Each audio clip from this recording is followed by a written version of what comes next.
all was quiet in India for some time, and then suddenly bird flu hit. But is it true to say it's quite limited with regard to its geographical distribution in the country? Yeah, I would say so, because when we got it in February this year, it was in a place called Navapur in a district within a state of Maharashtra. I mean, state, what I mean state is a sort of loosely can be called as a county. And within that, at a second administrative level is the area in which we got the first outbreak in a commercial poultry farm, which has a high intensity commercial poultry farm. But it was in a slightly remote area. So particular tribe was involved in doing commercial poultry. It was more or less in a barren area. If I can just put it in context, in India you have about 60% you classify as commercial and 40% smallholder. Is that correct? So this one was, the first one was in commercial poultry farm. Okay. And then soon after, about a month later, we got in another place a few outbreaks in rural backyard poultry. And that particular second administrative division of that district was basically entirely on rural backyard poultry. Okay. So can I ask you? So you then had to develop the national policy, your policy. What did that involve? Who did you have to involve in that process, and what are the main elements of that? Actually, we had been bracing for this incidence of bird flu for almost a year and a half since it came to Southeast Asia. So we had a contingency country plan ready for it. And as soon as we detected and notified the disease, so the country plan was put into action. So there was no deviation except the issue of vaccination. We had in the country plan had proposed that if the exigency so demands, we shall be going for the vaccination.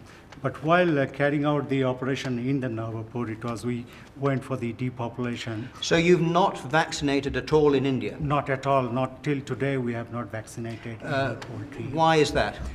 Well, what have been when you've had to consider this, what have been the pluses and minuses of vaccination as far as you're concerned? Well, initially when we first faced it, we did consider, we actually moved our strategic reserve of vaccine into the area also. But then when we came to know that after the 3-kilometer radius in which we carried out the operation of depopulation, then we had a planned strategy of doing another 5-kilometer outer radius of vaccination.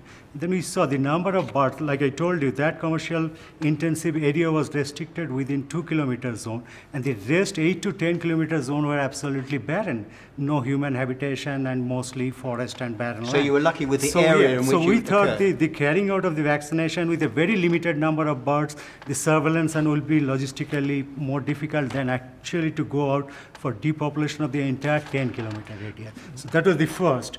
Then in the second incidence also, when we went for the rural backyard poultry, since it was scattered over a huge area, and backyard poultry farm vaccination was actually a very difficult one, particularly at least in our part of the world, even for the common diseases like Newcastle, IBD and all, the backyard poultry farms are not, because these are basically the indigenous poultry, not actually the commercial lines and all. And these are not normally vaccinated. So that was one of the issues that we didn't carry out. The issue of vaccine relating to exportation and trade the other points. Yeah, those were the points. Second point was which strain to use. Whatever the strategic reserve we had was a commercial, which was imported.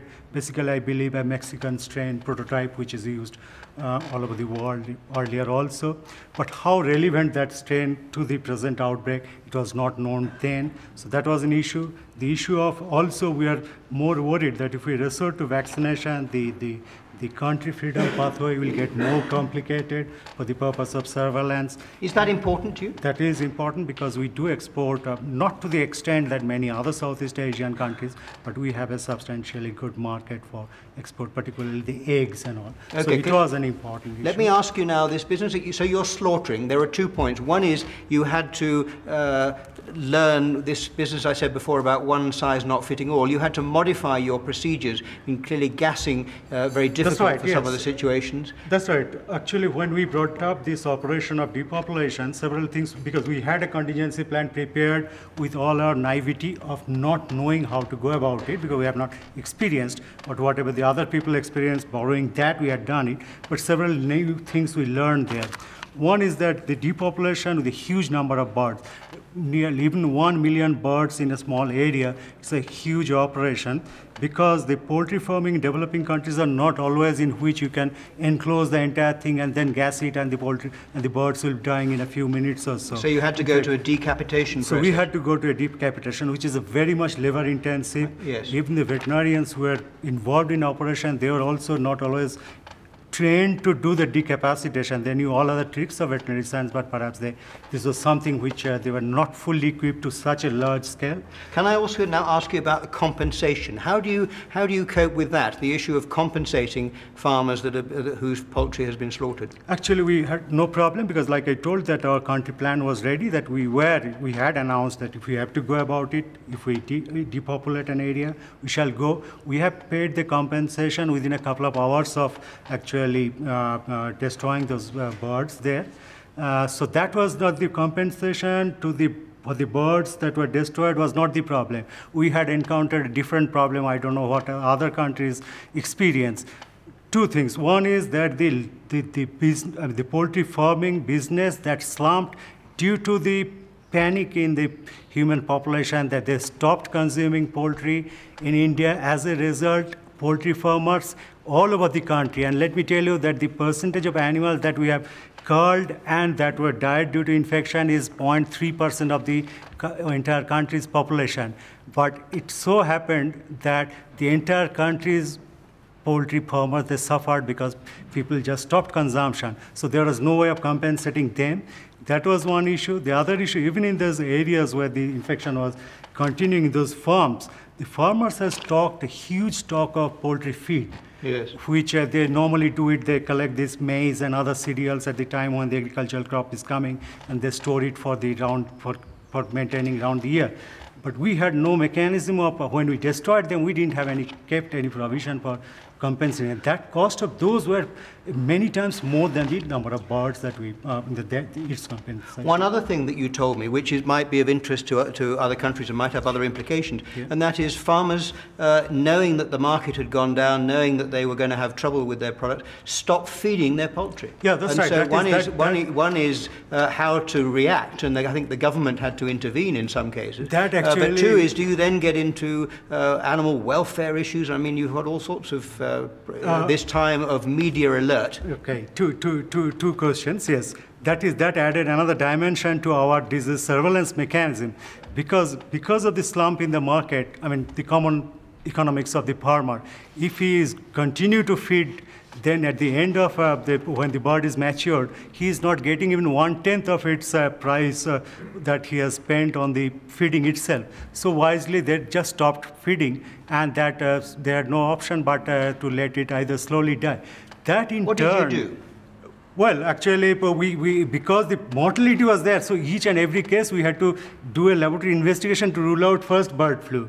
But then the government in many places, it intervened. It tried to feed the population, and then if it was finding difficult to actually support that, then we went for the depopulation in those areas also. So this was a problem which. But then as far as the animal welfare issue was concerned, there were certain protests were always there, but then the kind of panic that was created for the public health. So I think perhaps some people also thought that it is perhaps we have to choose between the two evils, the lesser one has to be chosen. So perhaps it was not as perhaps one would have feared initially. Lastly, there was a big scare, I understand, in the east of the country, in Bengal, where of a suspected outbreak, which of course drew all your attention. But in fact, you related to me, well, there was this sort of normal mixture of infectious bronchitis and Marek's disease in Newcastle. So there was mortality, so. Which you then had to put in resources to sort out. Yeah, I mean, although prior to avian flu, all these years we had always used to have mortality due to Newcastle, due to infectious bursal disease, and also Murex and all. But because of this situation, people got very, very alert and panicky and all. So every single bird death is always referred to a laboratory and always gets a media attention. So it had a positive side. It had a positive side in that. But it's a very interesting also coming back to Robin Alder's point about community awareness and community responses, right, I think, yeah. in the face Sure. of continuing multiple diseases at the smallholder level. Sure. Thank you very much indeed. Right.